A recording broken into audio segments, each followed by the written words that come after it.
Tuhan ada di dalam pesan ini. Dan Tuhan akan bekerja dengan dahsyat dalam kehidupan Anda. Alami kemajuan. Ya. Kalau ada orang-orang di kanan kiri Anda, keluarga, katakanlah, coba beritahu sama orang di sebelah Anda. Alami kemajuan, ayo maju di dalam Tuhan.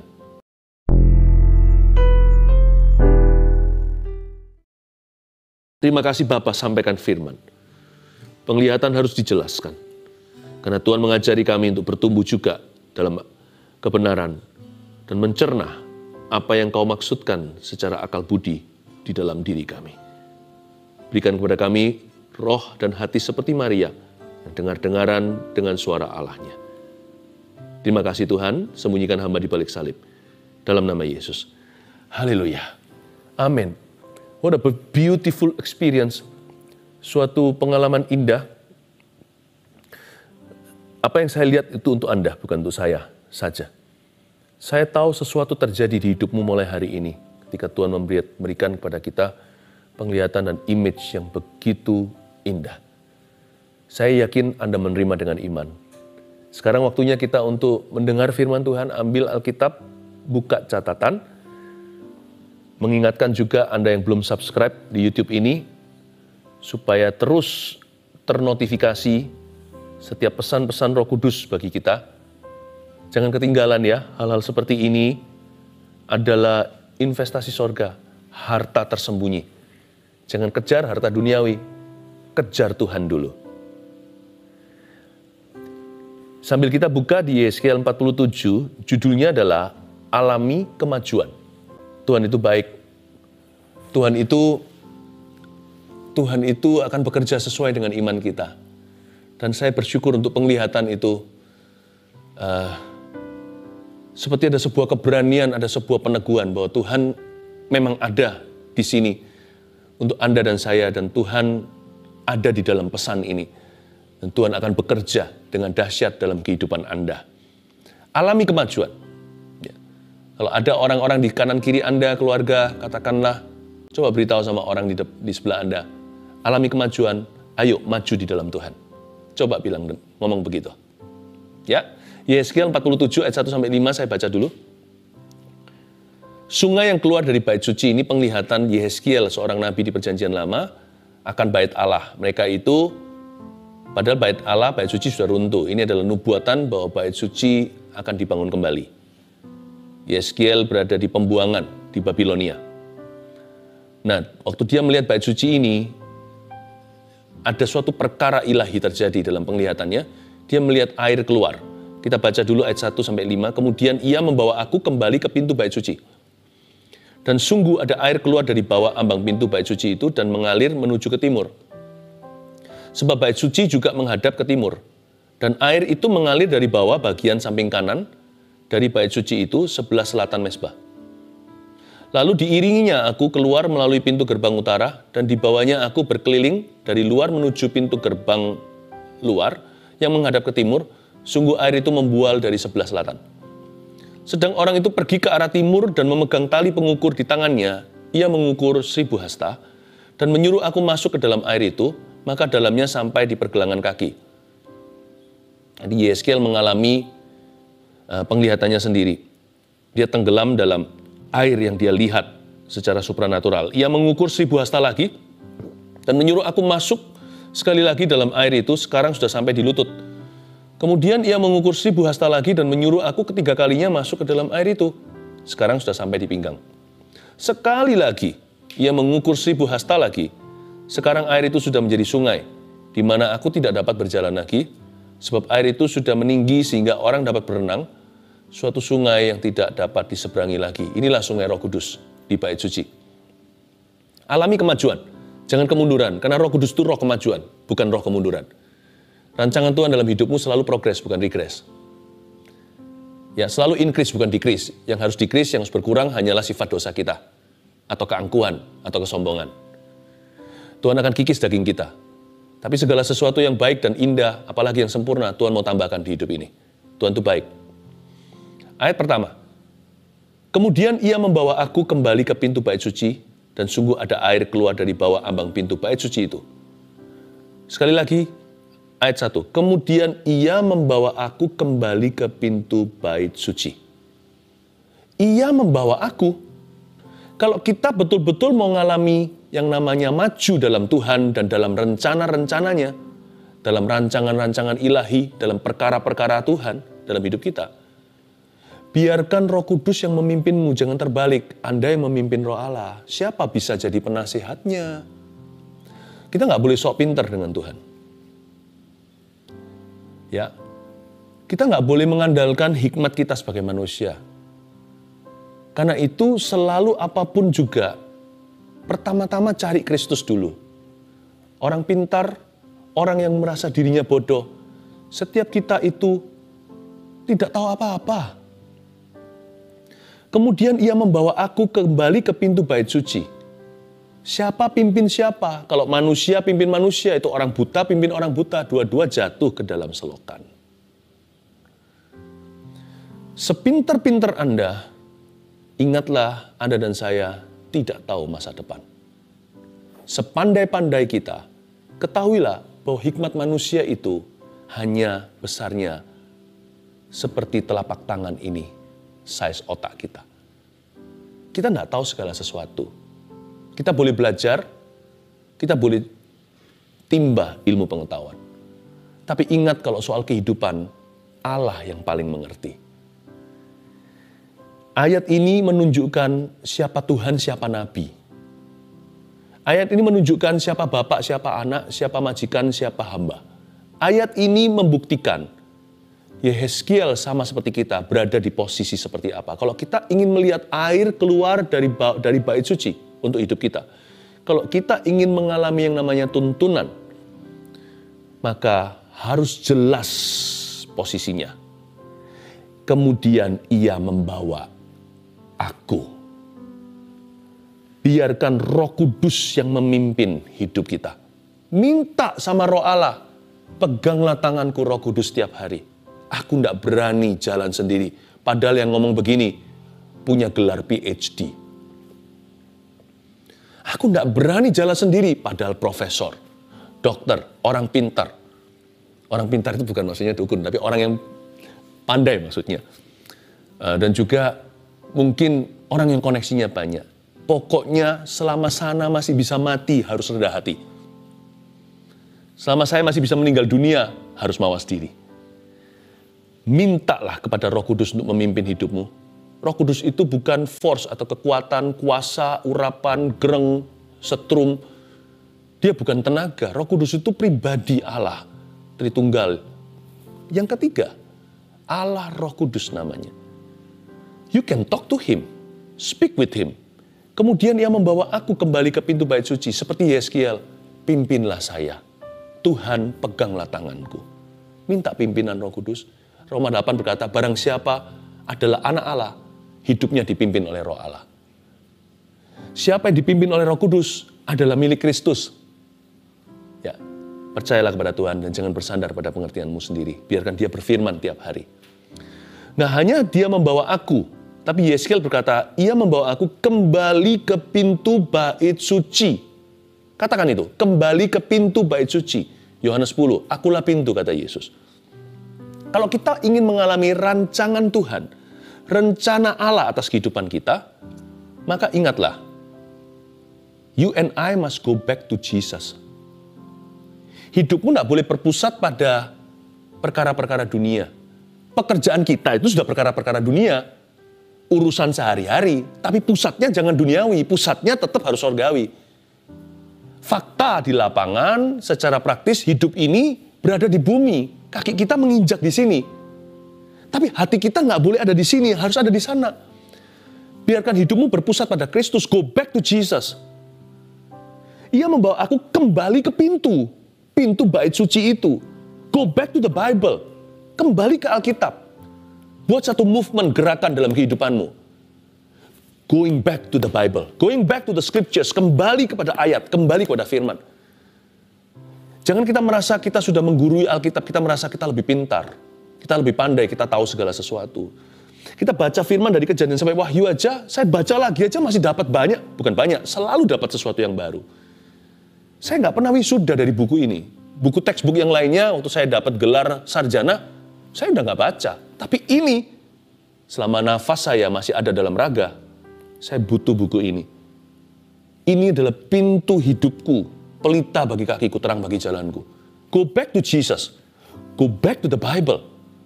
Apa kembali ke sini? Apa kata Alkitab? Kalau Alkitab tidak mengatakannya, doa dulu, timbang dengan Alkitab yang Anda sudah tahu. Untuk membuat keputusan itu. Minta tuntunan Roh Kudus kalau tidak tertulis di dalam Alkitab, ya kan? Contohnya jodoh, dengan siapa kita menikah. Kan nggak ditulis namanya, Yuli di situ. Atau Denny, kan nggak ada. Daniel masih ada, tapi itu kan kebetulan. Kalau gitu gimana? Ambil prinsip Alkitab yang sudah Anda kenal, yang sudah Anda pelajari, dan Anda tahu, bertanggung jawablah dengan keputusanmu. Tapi all in all, segala sesuatu selalu go back to the Bible.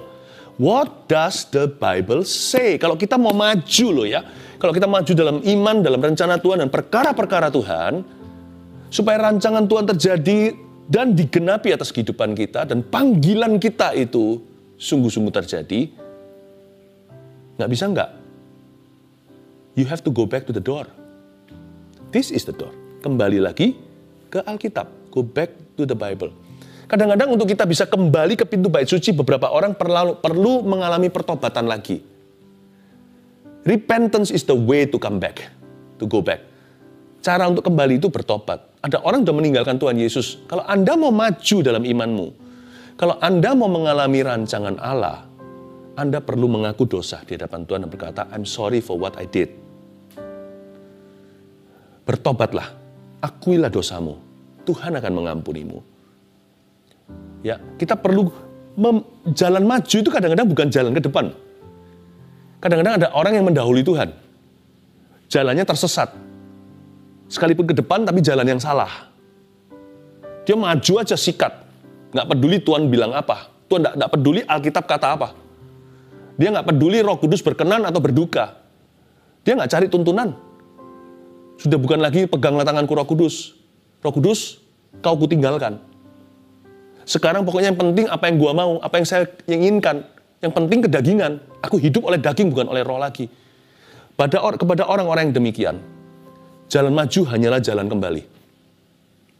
Dari jalan engkau murtad dan meninggalkan Tuhan. Dari jalan itu kau kembali. Kembalilah ke kasih mula-mula. Akui dosamu satu persatu yang Anda lakukan. Renouncing your sin. Ini renouncing itu seperti bukan menyangkali dosa-dosanya, tetapi seperti mengakui dosa-dosanya dan meninggalkannya. Seperti menghempaskan dosa-dosa itu dari kehidupan Anda. Aku sangkali semua dosa itu, Tuhan ampuni saya.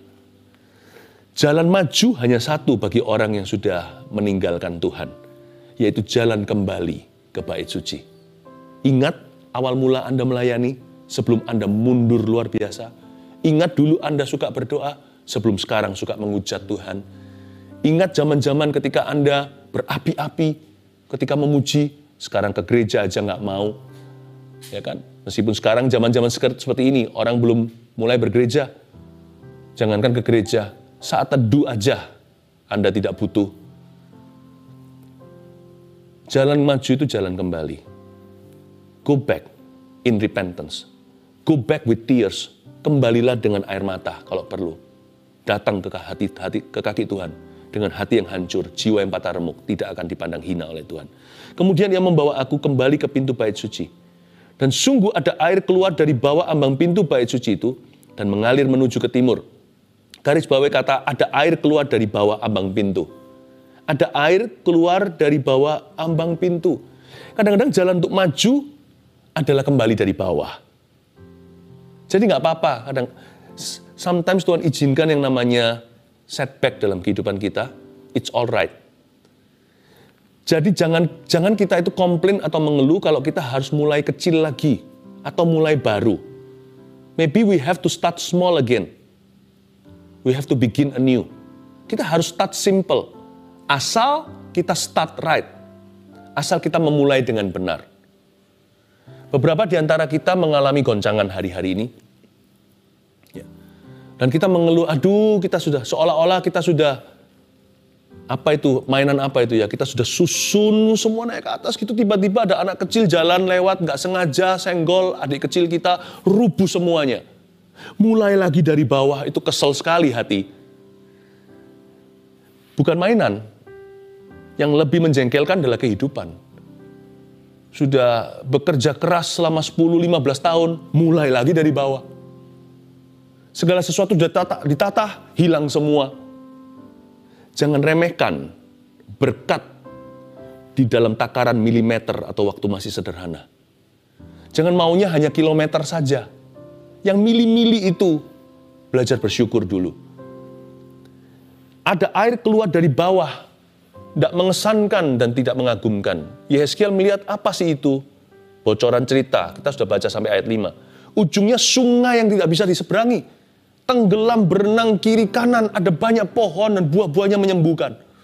Buah-buahnya tidak pernah gagal, daun-daunnya menyembuhkan, ada ikan-ikan besar. Perkara besar dimulai dari perkara kecil. Ya, great ending dimulai dengan humble beginning. Jangan pernah remehkan air yang keluar dari bawah. Apa itu? Cuman sedikit basah-basah. Asal hidupmu dibasahi oleh berkat Allah, katakan haleluya. Nanti ujungnya akan ditambahkan oleh Tuhan. Sampai-sampai Anda tidak sanggup untuk menampungnya. Sampai-sampai Anda harus jadi berkat dan berbagi dengan orang lain. Saya nggak hanya bicara soal materi. Apapun itu juga di dalam hidupmu. Ya, secara emosi mungkin Anda sekarang lagi kosong hampa. Tapi kalau Anda bisa rasakan hadirat Allah, itu air dari bawah. Katakan haleluya, bahkan hosana. Kalau Tuhan memperhatikan Anda, sebentar lagi emosimu akan meluap. Perasaan Anda akan jadi berkat buat orang lain. Orang bisa merasakan buah sukacita, makan dari buah damai sejahtera dalam kehidupanmu. Jangan pernah remehkan berkat di takaran sederhana. At the sight of the most, pada pemandangan berkat yang terkecil sekalipun, sudah boleh katakan haleluya. Waktu Yehezkiel melihat ada air keluar dari bawah, dia berkata ini akan berujung sungai dan akan berakhir lautan. Ya kan, lihat kalau di ayat berikutnya ayat 2. Dan air itu, ayat 1b. Dari ambang bait suci mengalir menuju ke timur. Sebab bait suci juga menghadap ke timur. Dan air itu mengalir dari bawah bagian samping kanan dari bait suci itu sebelah selatan mezbah. Air itu ngalir dari bawah bagian mana? Sebelah kanan. Saya tidak mencocok-cocokkan. Tapi ayat ini juga bicara tentang gerakan Injil yang dinubuatkan di Perjanjian Lama. Bagaimana Injil akan dari Yerusalem dan sebagainya. Tapi saya ingin menubuatkan bagaimana hidup Anda akan diberkati Tuhan. Bagaimana Anda akan dibawa maju. Air itu ngalir dari bawah bagian samping kanan dari bait suci. Tuhan menyimpan berkat buat kehidupanmu itu. Setiap berkat itu adalah berkat tangan kanan. Tuhan tidak memberimu berkat kidal. Saya tidak berkata yang tangannya kidal itu salah. Saya berkata right hand blessings are the best blessings. Ini bukan bicara tentang tangan kanan atau kidal. Tapi ini bicara secara figuratif.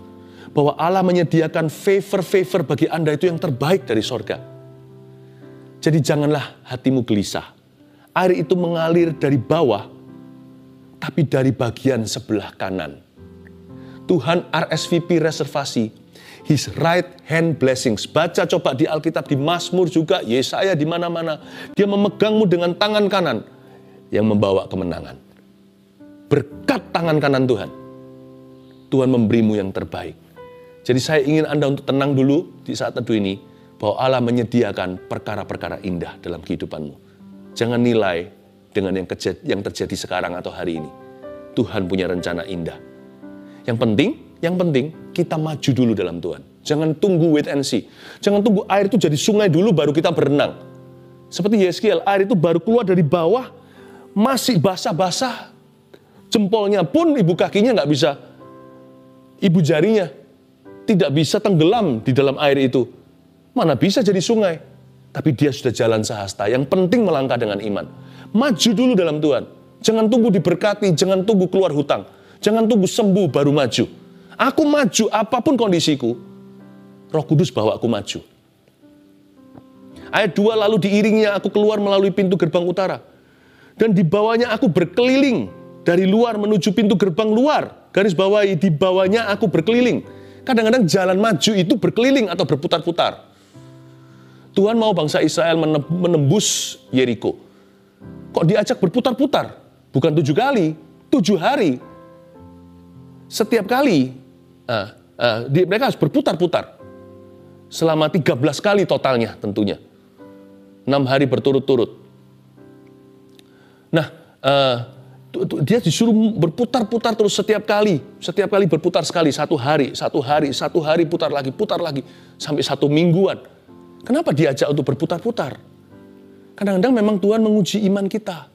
Apakah kita tetap percaya? Jalan itu tidak selalu jalan yang lurus, jalan yang sempit itu. Tidak selalu jalannya itu terus. Kadang-kadang diajak dulu untuk berkeliling. Tuhan itu tidak bisa ditebak cara-caranya. Karena itu kalau ikut Tuhan harus pakai iman. Kalau kita mau maju, sekalipun rasanya sekarang hidup kita ini kok putar-putar di tempat ya, tetaplah percaya. Jangan tunggu titik cerah.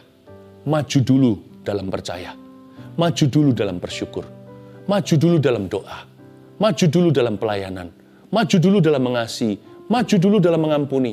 Maju dulu dalam memberi. Jangan tunggu dan menanti. Kalau hidupmu berputar-putar seperti gasing berkeliling-berkeliling, Alkitab sudah menubuatkan.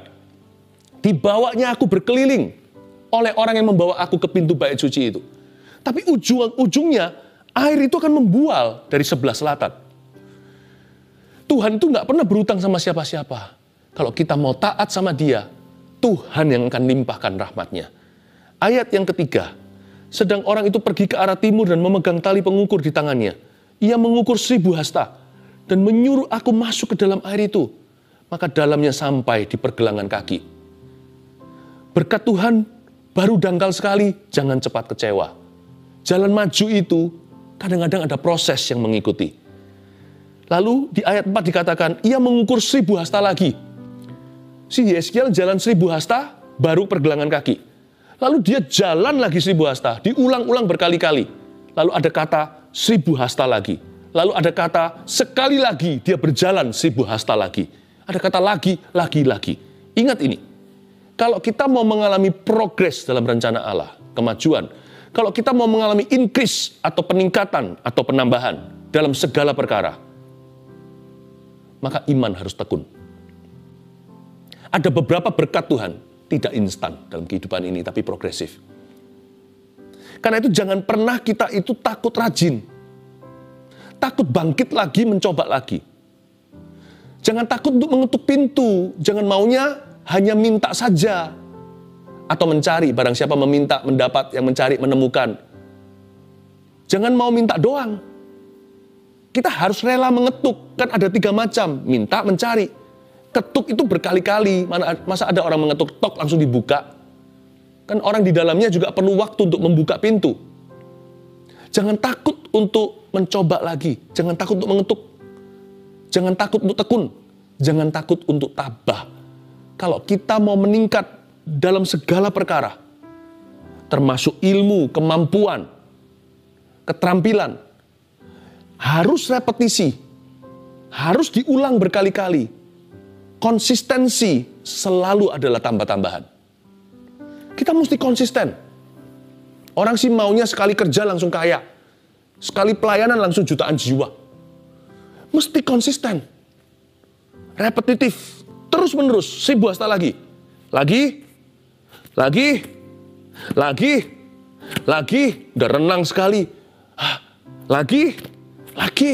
Orang dunia berkata practice makes perfect. Dalam dunia iman juga ada latihan loh.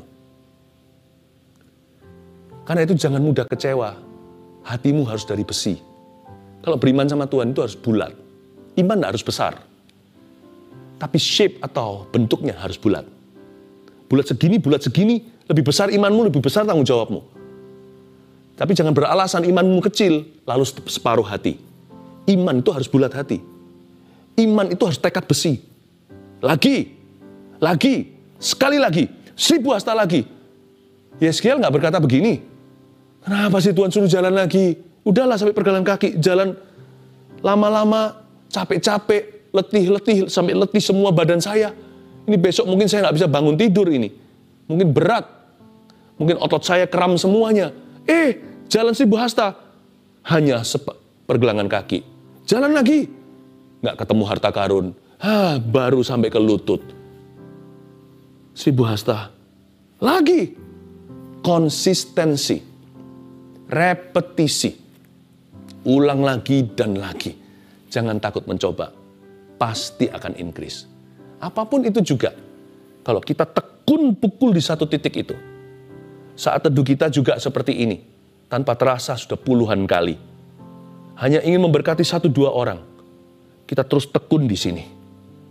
Ada badai, nggak ada badai, saat teduh terus bersama dengan Anda sekalian. Tuhan tambah-tambahkan orang-orang yang diubahkan. Seperti yang saya katakan tadi di awal-awal waktu baca kesaksian. Kuncinya di ketekunan. Kuncinya di konsistensi. Terus menerus. Karena itu kalau mau doa, jangan hanya sekali. Kalau mengasihi, jangan kadang-kadang. Kalau kita mau taat, terus-terusan. Kalau mau berjuang, jangan menyerah sampai titik darah penghabisan. Sebab Tuhan kita tidak pernah menyerah sama kita. Ayo maju, Tuhan ajak Anda untuk berlari, tidak letih, berjalan tidak lesu. Bersama Yesus, kita bisa melompati tembok. Bersama Tuhan, kita sanggup lakukan segala perkara. Amin.